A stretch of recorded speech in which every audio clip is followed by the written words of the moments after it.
remove all your carpet lining, expose your pedal, get yourself a flathead Phillips screwdriver, and if you look right there, this is a plastic cap for a bolt that holds the throttle actuator in place.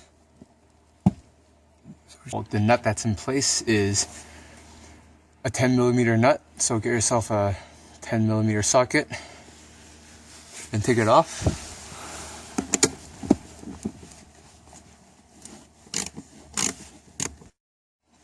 So after we remove the nut over there, on top of that nut is a washer, and what is left is a bolt.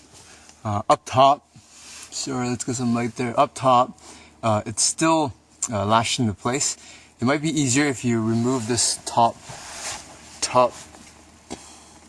trim piece off right above the pedals, and holding that in place should be 3 Torx bolts. So I don't know if you can see it, but there's one right here. Get some light up there. There's actually one right here, another one here, another one right here, and a third one over here. Move the 3 bolts. You can pull down the trim. Don't pull it too far because there are still some cable harnesses attached to this trim piece. But if you look in the back, look right over there, here you see the steering column. But if you look at this large see that silver pipe, right to the left of it is part of the throttle assembly, and right behind it, I know it's very hard to see, there's a latch that actually holds the throttle actuator in place. What you're supposed to do is grasp onto this and pull it down, and that should disengage it. So this is the pedal itself. That's the kick down switch, and this was where the initial bolt was that I used I think 10mm socket to take off.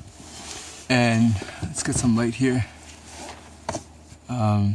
So this is the upper portion of the throttle assembly. Let's focus this. On the right side, you see the harness, but right here on this angle, you'll see that there was this black piece that I was describing earlier.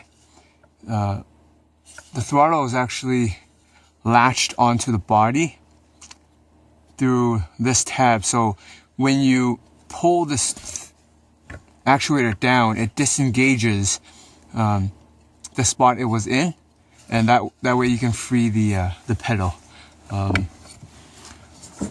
So on this side, I said, was the harness. So you just unplug that and attach your sprint booster cable to that. This is a better view. So again, you see that hole right there is where that 10mm nut was holding the bottom portion of the pedal down. Up top is the kick down button, and everything above this joint is covered by the trim piece that I removed. And what's holding it in place, you'll notice that even when you remove the nut, it's kind of hard to take this out.